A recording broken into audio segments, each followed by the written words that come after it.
Crispy corn ಮಾಡ್ತಾಯಿದ್ದೀನಿ. ಇವಾಗ two table spoons ಕಡಲೆ ಹಿಟ್ಟು ಹಾಕಿದ್ನಿ. ಇನ್ನೊಂದನ್ನು ಹಾಕ್ಕೋಬೋದು. ಇನ್ನೊಂದು 2 ಹಾಕಿದ್ದೆ ಇದರಲ್ಲಿ. ಆಮೇಲೆ ನೆಕ್ಸ್ಟ್ ಚಿಲ್ಲಿ ಪೌಡರ್ ಅವರ ಟೇಸ್ಟಿಗೆ ತగ్గಟ್ಟು ಹಾಕ್ಕೋಬೇಕು. ನಾನು ಇಷ್ಟು ಹಾಕ್ತಾಯಿದ್ದೀನಿ. ಚೂರು 1 ಸ್ಪೂನ್ ಫುಲ್ ಇದರಲ್ಲಿ ಹಾಕಿದ್ನಿ ಅವರ ಟೇಸ್ಟ್. ಆಮೇಲೆ ಅರಿಶಿನ ಪುಡಿ ಸ್ವಲ್ಪ ಹಾಕ್ಕೋಬೇಕು. ಇಷ್ಟು ಅಷ್ಟೇ ಇಂಗ್ರೀಡಿಯೆಂಟ್ಸ್ ಇದಕ್ಕೆ ಅಷ್ಟೇ. ಇದು ಚೆನ್ನಾಗಿ ಬಾಯ್ಲ್ ಮಾಡ್ಕೊಂಡಿದ್ನಿ. ಈ ಲೆವೆಲ್ ಈ ಥರ ಬರೋದಕ್ಕ ಈ ಥರ ಸಾಫ್ಟಾಗಿ ಬರಬೇಕು. ಇಷ್ಟು ಬಾಯ್ಲ್ ಮಾಡಿದ್ನಿ. ಸ್ವೀಟ್ ಕಾರ್ನ್ ತಗೊಂಡಿದ್ದೀನಿ. ಸ್ವೀಟ್ ಕಾರ್ನಿಂದ ಮಾಡ್ತಾಯಿದ್ದೀನಿ. ಇದು ಕ್ರಿಸ್ಪಿ ಕಾರ್ನ್ ಅಷ್ಟೇ. ಕಡಲೆ ಹಿಟ್ಟು 3 ಸ್ಪೂನ್ಸ್ ಹಾಕ್ಕೊಂಡಿದ್ದೀನಿ. ಚಿಲ್ಲಿ ಪೌಡರ್ 1 ಸ್ಪೂನು, ಅರಿಶಿನ ಪುಡಿ 1/4 ಸ್ಪೂನ್ ಅಷ್ಟು ಅರಿಶಿನ ಪುಡಿ ಹಾಕಿ ಇದು ಚೆನ್ನಾಗಿ ಮಿಕ್ಸ್ ಮಾಡಿ. ಇದು 1 ಹ್ಯಾಂಡಿಂದ ಮಾಡ್ತಾಯಿದ್ದೀನಿ.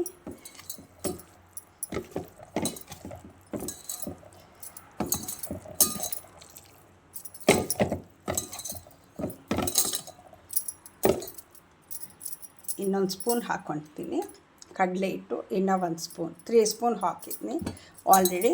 ಸ್ವಲ್ಪ ಕಮ್ಮಿ ಅನಿಸ್ತಾಯಿದೆ.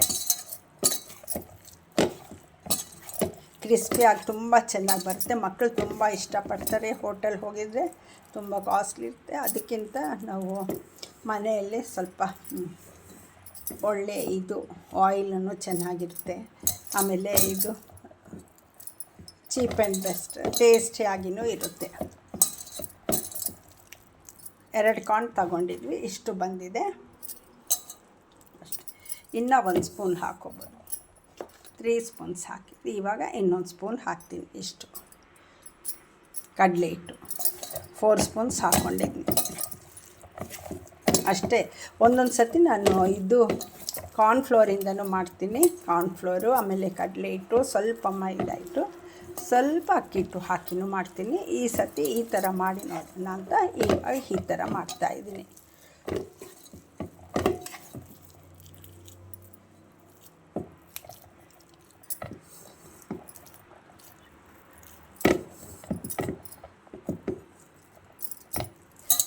ಒಂದು ಹೋಟೆಲ್ ನಾನು ನೋಡಿದ್ನಿ, ಮಹಾಬಲೇಶ್ವರಂ ಹೋಗಿದ್ವಲ್ಲ, ಆವಾಗ ಅವ್ರು ನಮ್ಮ ಮುಂದೆನೇ ಈ ಥರ ಕಡಲೆ ಹಿಟ್ಟು ಆಮೇಲೆ ಜೋಳ ಜಾಸ್ತಿ ಇದೆ ಅಲ್ಲಿ ಫಾರ್ಮ್ನಲ್ಲಿ. ಅವರ ಹೋಟೆಲ್ನಲ್ಲಿ ತುಂಬ ಹಾಕಿದ್ರು.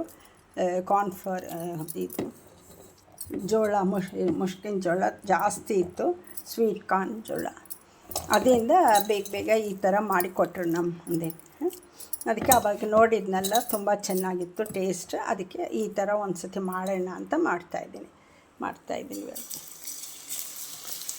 ಅದೇನು ಆಮೇಲೆ ಸಪ್ರೇಟ್ ಆಗಿಯೂ ಬರುತ್ತೆ. ನಾನು ಗ್ರೌಂಡ್ನಟ್ ಆಯಿಲ್ ತಗೊಂಡಿದ್ದೀನಿ. ಸತಿ ಸ್ವಲ್ಪ ಬಿಸಿ ಮಾಡ್ಕೊಂಡಿದ್ದೀನಿ. ಬಿಸಿ ಆಯಿತು. ಇವಾಗ ಹಾಕ್ತಾಯಿದ್ದೀನಿ. ಅದೇನು ಸಪ್ರೇಟ್ ಬರುತ್ತೆ. ಆಮೇಲೆ ಅಷ್ಟೇ. ಇಷ್ಟು ಹಾಕಿದ್ವಿ ಅಷ್ಟೇ. ಇದಕ್ಕೇನು ಬೇಕಾಗಿಲ್ಲ. ಇಂಗ್ರೀಡಿಯೆಂಟ್ಸ್ ಭಾಳ ಕಡಿಮೆ ಇಂಗ್ರೀಡಿಯೆಂಟ್ಸಿಂದ ಮಾಡ್ಬೋದು. ಟೇಸ್ಟ್ ಮಾತ್ರ ಭಾಳ ಚೆನ್ನಾಗಿತ್ತು ಆವತ್ತು ಹೋಟೆಲ್ನಲ್ಲಿ. ಅದಕ್ಕೆ ಈ ಸತಿ ಈ ಥರ ಮಾಡಿ ನೋಡೋಣ ಅಂತ ಮಾಡ್ತಾಯಿದ್ದೀನಿ. ಮಕ್ಕಳಿಗೆ ದೊಡ್ಡವರು ತುಂಬ ಇಷ್ಟಪಡ್ತಾರೆ. ಜಾಸ್ತಿ ಆಗುತ್ತೆ ಮನೆಯಲ್ಲಿ. ಒಂದು 2 ಇದು ಜೋಳದಿಂದ ಇಷ್ಟೊಂದು ಬಂದಿದೆ. ಅಮೇರಿಕನ್ ಜೋಳ. ನಾಟಿ ಜೋಳದಿಂದ ನಾವು ಇದು ಮಾಡ್ತೀವಿ, ವಡೆ ಮಾಡಿ ತೋರಿಸ್ತೀನಿ. ಅದು ತುಂಬ ಚೆನ್ನಾಗಿರುತ್ತೆ. ಸೇಮ್ ನಾವು ಕಡಲೆಬೇಳೆ ವಡೆ ಥರ ನಾಟಿ ಜೋಳ ವಡೆಯನ್ನು ಮಾಡ್ಕೊಬೋದು. ತುಂಬ ಟೇಸ್ಟಾಗಿರುತ್ತೆ. ಇದು ಮಾತ್ರ ಭಾಳ ಚೆನ್ನಾಗಿರುತ್ತೆ. ಇವಾಗ 4 ಸ್ಪೂನ್ಸು ಫುಲ್ ಹಾಕಿದ್ವಿ ಕಡಲೆ ಹಿಟ್ಟು. ಇನ್ನು ಜಾಸ್ತಿ ಆಗಿದ್ದರೆ ಹಿಟ್ಟಿಟ್ಟು ಆಗುತ್ತೆ.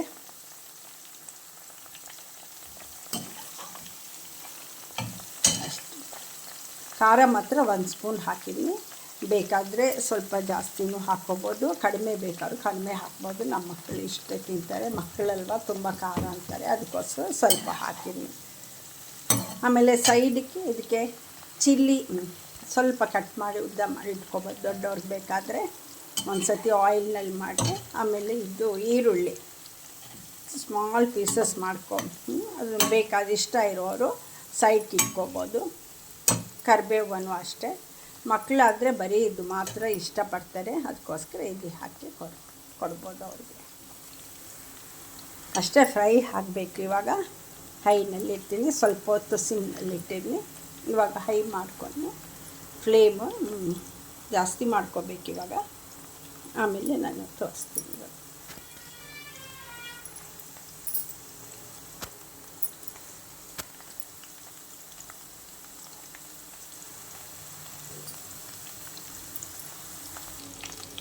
ಕ್ರಿಸ್ಪಿ ಕಾರ್ನ್ ಈಗ ರೆಡಿ ಆಗೋಗಿದೆ. ಕ್ರಿಸ್ಪಿ ಕಾರ್ನು ಇದು ಆಯಿಲಿಂದ ತೆಗಿಬೇಕು ಅಷ್ಟೇ. ಚೆನ್ನಾಗಿ ಫ್ರೈ ಆಗಿದೆ. ಈ ಕಲರ್ ಬಂದಿದೆ.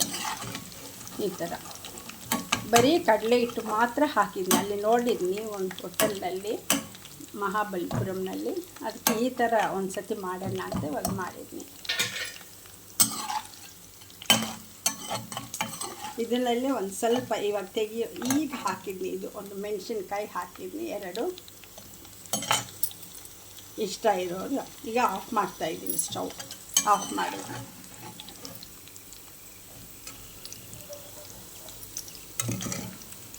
ಅಷ್ಟೇ, ರೆಡಿ ಆಗೋಗಿದೆ.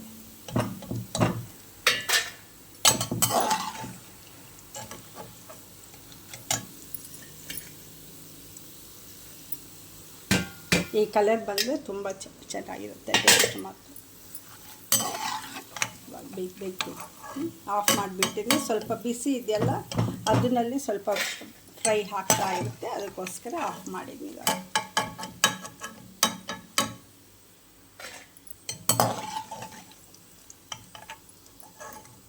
ಇನ್ನೂ ಸ್ವಲ್ಪ ಇದೆ, ಆಮೇಲೆ ಮಾಡ್ತೀನಿ. ಇಷ್ಟು ತೋರಿಸೋಣ. 2 ಜೋಳಕ್ಕೆ ಇಷ್ಟೊಂದು ಬಂದಿದೆ, ಜಾಸ್ತಿನೇ ಬಂದಿದೆ. ಹೋಟೆಲ್ನಲ್ಲಂತೂ 100 ರೂಪೀಸ್ಗೆ 1 ಪ್ಲೇಟು ಅಷ್ಟೇ, ಚಿಕ್ಕ ಪ್ಲೇಟ್ನಲ್ಲಿ ಕೊಡ್ತಾರೆ. ಅದೇ ಮಕ್ಕಳಿಗೆ ಎಷ್ಟೋ ಆಸೆ ತಿನ್ನೋಕ್ಕೆ, ತುಂಬ ಇಷ್ಟಪಡ್ತಾರೆ. ಮನೆಯಲ್ಲಾದರೆ ಎಷ್ಟು ಬೇಕಾದರೆ ತಿನ್ಬೋದು, ಜಾಸ್ತಿನೇ ಬರುತ್ತೆ. ಟೇಸ್ಟು ಸ್ವಲ್ಪ ಹಾಗೆ ಇರುತ್ತೆ. ಮೊನ್ನೆ ಒಂದು ದಿವಸ ಮಾಡಿದ್ದು ತುಂಬ ಚೆನ್ನಾಗಿ ಬಂದಿದೆ. ಭಾಳ ಟೇಸ್ಟಿಯಾಗಿರುತ್ತೆ.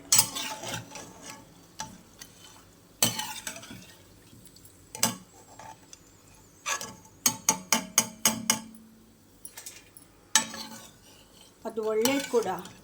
ಇದು ಸ್ವೀಟ್ ಕಾರ್ನ್ ಮತ್ತು ಬೇರೆ ಕಾರ್ನ್ ಕೂಡ ಎಷ್ಟು ತುಂಬ ಒಳ್ಳೆಯದು ಮೈಗೆ, ಹೆಲ್ತಿ ಸ್ನ್ಯಾಕ್. ಈವ್ನಿಂಗ್ಸ್ ತಿನ್ನೋಕೆ ಈ ಥರ ಮಾಡ್ಕೊಂಡಿದ್ರೆ, ಇಲ್ಲಾಂದರೆ ಇದು ಸಾಲ್ಟ್ ಹಾಕಿ ಬಾಯ್ಲ್ ಮಾಡಿಕೊಂಡ್ರು ಚೆನ್ನಾಗಿರುತ್ತೆ. ಇಲ್ಲಾಂದರೆ ನಾವು ತೆಗೆದು ಆಯಿಲ್ ಹಾಕಿ ಸ್ವಲ್ಪ ಬಾಯ್ಲ್ ಮಾಡಿಟ್ಕೊಂಡು ಅದಕ್ಕೆ ಸ್ವಲ್ಪ ಪೆಪ್ಪರು ಉಪ್ಪು ಹಾಕಿನೂ ಮಾಡ್ತೀನಿ. ಒಂದೊಂದು ಸತಿ ಚಿಲ್ಲಿ ಪೌಡರು, ಜೀರಾ ಪೌಡರು, ಸ್ವಲ್ಪ ಇದು ಚಾಟ್ ಮಸಾಲ ಹಾಕಿನೂ ಮಾಡ್ತೀನಿ. ತುಂಬ ಟೇಸ್ಟಿಯಾಗಿರುತ್ತೆ ಅದು ಕೂಡ. ಆಮೇಲೆ ಮುಷ್ಕಿನ ಜೋಳ ವಡೆನೂ ಮಾಡ್ಕೊಬೋದು, ಇದರಲ್ಲಿ ಮಾಡ್ಕೊಬೋದು. ಆದರೆ ಇದಕ್ಕೆ ಸ್ವಲ್ಪ ಕಡಲೆ ಹಿಟ್ಟು ಮಿಕ್ಸ್ ಮಾಡಬೇಕಾಗುತ್ತೆ. ಆದರೆ ಬೇರೆ ನಾಟಿ ಜೋಳ ಅದನ್ನಲ್ಲೇನು ಕಡಲೆ ಹಿಟ್ಟು ಮಿಕ್ಸ್ ಮಾಡೋಂಗಿಲ್ಲ, ಹಾಗೆ ಚೆನ್ನಾಗಿ ಬರುತ್ತೆ. ಅದೊಂದು ಸತಿ ರೆಸಿಪಿ ಮಾಡಿ ತೋರಿಸ್ತೀನಿ. ಆಗೋಯಿತು, ರೆಡಿ ಆಗೋಗುತ್ತೆ ನೋಡಿ. ಈ ಥರ ಫುಲ್ ರೆಡಿ ಆಯಿತು. ಆಮೇಲೆ ಇಲ್ಲಿ ನಾನು ಇದು ಕಟ್ ಮಾಡಿ ಇಟ್ಕೊಂಡಿದ್ನಿ ಈರುಳ್ಳಿ, ಆಮೇಲೆ ಕೊತ್ತಂಬರಿ ಸೊಪ್ಪು, ಆಮೇಲೆ ಮೆಣಸಿನ್ಕಾಯಿ ಅದು ಒಳಗಡೆ ಇದೆ. ಚಿಕ್ಕದಾಗಿ ಪೀಸ್ ಮಾಡ್ಕೊಂಡು ಈರುಳ್ಳಿ ಇಟ್ಕೊಂಡು, ಇಷ್ಟ ಇರೋರು ಬೇಕಾದರೆ ಈರುಳ್ಳಿನೂ ಹಾಕೋಬೋದು, ಇಲ್ಲಾಂದರೆ ಹಾಗೇನು ತಿನ್ಬೋದು. ಮಕ್ಕಳಂತೂ ಹಾಗೆ ತಿಂತಾರೆ. ದೊಡ್ಡವ್ರು ಬೇಕಾದರೆ ಈ ಥರ ಸೈಡ್ಗೆ ಇಟ್ಕೊಂಡು ತಿನ್ಬೋದು. ಸ್ವಲ್ಪ ಹಾಕ್ತಾಯಿದ್ದೀನಿ ಇಲ್ಲಿ. ಆಮೇಲೆ ಕೊತ್ತಂಬರಿನೂ ಅಷ್ಟೇ, ತುಂಬ ಜನ ಇಷ್ಟಪಡಲ್ಲ, ಬೇಕಾದರೆ ಹಾಕೋಬೋದು. ಒಂದು ಮೆಣಸಿನ್ಕಾಯಿ ಕೂಡ ಇಟ್ಟಿದ್ದೀನಿ ಇಲ್ಲಿ, 2 ಮೆಣಸಿನ್ಕಾಯಿ ಹಾಕಿದ್ದೀನಿ ಅಷ್ಟೇ. ಭಾಳ ಟೇಸ್ಟಿಯಾಗಿರುತ್ತೆ. ಈಸಿ ಸ್ನ್ಯಾಕ್, ಟೇಸ್ಟಿ, ತುಂಬ ಟೇಸ್ಟಿಯಾಗುತ್ತೆ. ಹೆಲ್ತಿ ಸ್ನ್ಯಾಕ್ ಇದು. ಸ್ವೀಟ್ ಕಾರ್ನ್ ರೆಸಿಪಿ ತುಂಬ ಚೆನ್ನಾಗಿರುತ್ತೆ. ಇದು ಕ್ರಿಸ್ಪಿ ಕಾರ್ನ್ ರೆಡಿ ಆಗೋಗಿದೆ. ಆಮೇಲೆ ಟೇಸ್ಟ್ ಮಾಡೋಣ, ಎಷ್ಟು ಕ್ರಿಸ್ಪಿಯಾಗಿ ಗರಿಗರಿ ಅಂತ ಬಂದಿದೆ. ಸೂಪರಾಗಿದೆ, ಟೇಸ್ಟ್ ಆಗಿದೆ. ನೀವು ಮಾಡ್ಕೊಂಡು ನೋಡಿ. ಆಮೇಲೆ ಸಬ್ಸ್ಕ್ರೈಬ್ ಮಾಡ್ಕೊಳ್ಳಿ, ಶೇರ್ ಮಾಡಿ, ಲೈಕ್ ಮಾಡಿ. Thank you.